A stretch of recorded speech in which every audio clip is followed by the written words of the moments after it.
दानवीर भामाशाह। सन 1576 राजस्थान की पवित्र धरती पर इतिहास का सबसे भीषण युद्ध लड़ा गया, हल्दी घाटी का युद्ध। एक ओर मुगल सम्राट अकबर की विशाल सेना और दूसरी ओर स्वाभिमान का प्रतीक महाराणा प्रताप। युद्ध में राजपूतों ने अद्भुत वीरता दिखाई, लेकिन इस संघर्ष में मेवाड़ को भारी क्षति उठानी पड़ी। महाराणा प्रताप का प्रिय घोड़ा चेतक भी वीरगति को प्राप्त हुआ। युद्ध समाप्त हुआ, पर संघर्ष नहीं। महाराणा प्रताप ने प्रण लिया, जीवन रहेगा तो स्वतंत्र रहूंगा, लेकिन अकबर की अधीनता कभी स्वीकार नहीं करूंगा। राजमहल छूट चुका था, अब महलों की जगह पहाड़ों की गुफाएं थी। सोने के सिंहासन की जगह पत्थर थे, रजाई की जगह धरती थी, और भोजन वह भी कभी मिलता कभी नहीं। महारानी और छोटे छोटे राजकुमार घास और वनस्पतियों से बनी रोटियां खाकर जीवन बिता रहे थे। एक दिन महारानी ने अपने हिस्से की रोटी राजकुमार अमर सिंह को देनी चाहिए, लेकिन अमर सिंह ने विनम्रता से कहा, मां, मैं आपका हिस्सा कैसे खा सकता हूं? यह सुनकर महाराणा प्रताप की आंखें भर आई, लेकिन उनका संकल्प नहीं डगमगाया।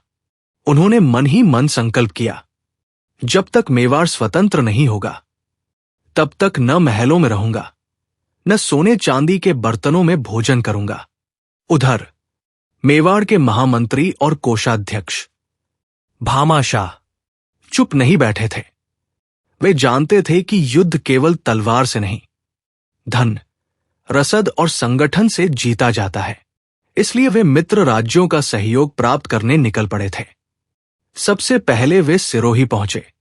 राव सुल्तान ने उनका सम्मानपूर्वक स्वागत किया। उन्होंने कहा, हम तन, मन, धन से महाराणा प्रताप के साथ हैं।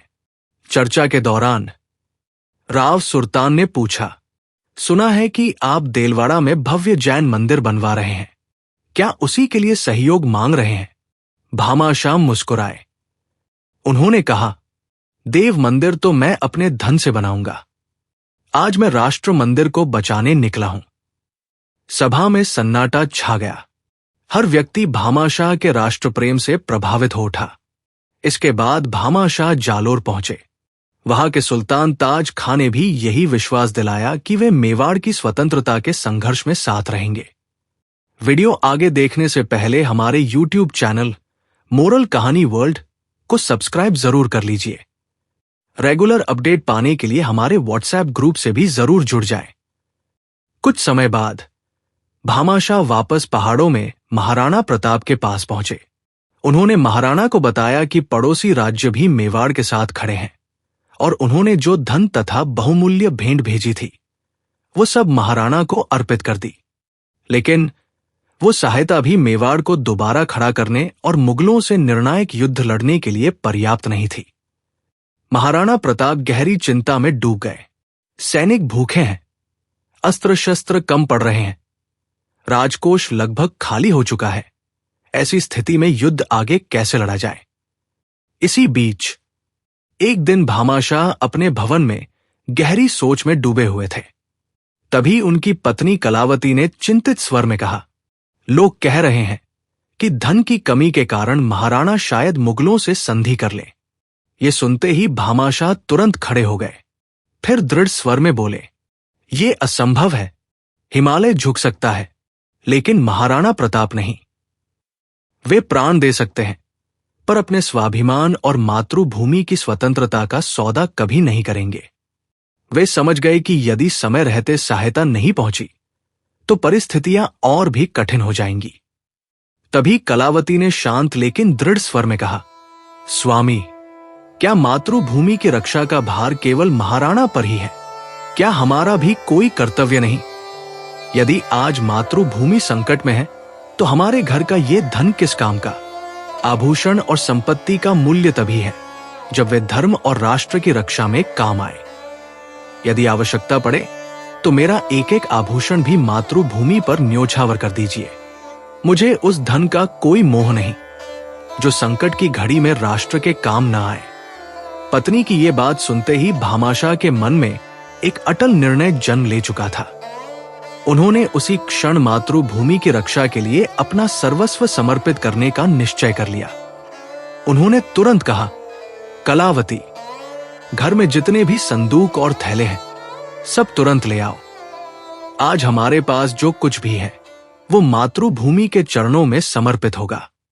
देखते ही देखते घर का सारा सोना, चांदी, अशर्फिया, आभूषण और वर्षों की पूरी कमाई, सब कुछ बाहर निकाल लिया गया।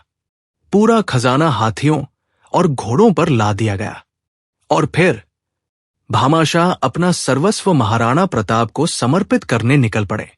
कुछ ही समय बाद भामाशाह महाराणा प्रताप के स्थान पर पहुंचे। महाराणा ने उनका आत्मीय स्वागत किया, लेकिन उनके चेहरे पर चिंता साफ दिखाई दे रही थी। महाराणा प्रताप ने गंभीर स्वर में कहा, भामाशाह, हमारे पास सेना चलाने का धन नहीं बचा। अस्त्र शस्त्र और रसद की व्यवस्था करना भी अब अत्यंत कठिन हो गया है। यह सुनकर भामाशाह के चेहरे पर हल्की सी मुस्कान आई। उन्होंने बिना कुछ कहे हाथियों और घोड़ों पर लदे संदूक मंगवाए और सारा खजाना महाराणा प्रताप के चरणों में रख दिया। इतना अपार धन देखकर महाराणा प्रताप आश्चर्यचकित रह गए। उन्होंने कहा, यह तो तुम्हारी पीढ़ियों की कमाई है। यह तो देलवाड़ा मंदिर के लिए रखा गया धन है। तब भामाशाह ने इतिहास के अमर शब्द कहे, राणा जी, देव मंदिर से बड़ा राष्ट्र मंदिर होता है। यदि राष्ट्र ही सुरक्षित नहीं रहेगा तो मंदिरों की रक्षा कौन करेगा? कुछ क्षणों के लिए पूरा वातावरण मौन हो गया। महाराणा प्रताप की आंखों से आंसू बह निकले। उन्होंने भामाशाह को गले लगा लिया। फिर महाराणा प्रताप भावुक होकर बोले, भामाशाह, आज तुमने केवल मेरी नहीं बल्कि पूरे मेवाड़ की आशा को नया जीवन दे दिया है। तुम्हारा ये त्याग और राष्ट्रभक्ति युगों युगों तक स्मरण की जाएगी। मेवाड़ सदैव तुम्हारा ऋणी रहेगा। भामाशाह के दान से नई सेना तैयार हुई, नए घोड़े खरीदे गए, अस्त्र शस्त्र बने, रसद की व्यवस्था हुई। फिर एक बार महाराणा प्रताप ने मुगलों के विरुद्ध अभियान शुरू किया। राजपूत वीर एक बार फिर पूरे उत्साह और साहस के साथ रणभूमि में उतर पड़े। रणभूमि में तलवारें और भाले फिर से चमक उठे। चारों ओर युद्ध के नगाड़े गूंजने लगे। महाराणा प्रताप स्वयं अपनी सेना का नेतृत्व करते हुए शत्रुओं पर टूट पड़े। राजपूत वीरों ने अदम्य साहस और पराक्रम के साथ मुगल सेना पर भीषण आक्रमण कर दिया। उनके प्रचंड प्रहारों के सामने मुगल सेना अधिक देर तक टिक न सकी और पीछे हटने पर मजबूर हो गई। देखते ही देखते दुश्मन रणभूमि छोड़कर भागने लगे और विजय का ध्वज एक बार फिर मेवाड़ की धरती पर लहराने लगा। धीरे धीरे एक एक करके मेवाड़ के अनेक दुर्ग और प्रदेश फिर से स्वतंत्र होने लगे। कुछ ही समय में मेवाड़ का अधिकांश भाग पुनः महाराणा प्रताप के अधिकार में आ गया। महाराणा प्रताप ने कहा, भामाशाह, आज तुमने केवल धन नहीं दिया, तुमने मेवाड़ को नया जीवन दिया है। भामाशाह ने उत्तर दिया, महाराणा, ये धन मेरा नहीं था, ये मातृभूमि का था। इसी त्याग के कारण भामाशाह इतिहास में दानवीर शिरोमणि, मेवाड़ के उद्धारक और राष्ट्रभक्त जैन महापुरुष के रूप में अमर हो गए। अगर आपको ये वीडियो पसंद आई हो तो वीडियो को लाइक करें, शेयर करें और हमारा चैनल मोरल कहानी वर्ल्ड को सब्सक्राइब जरूर करें।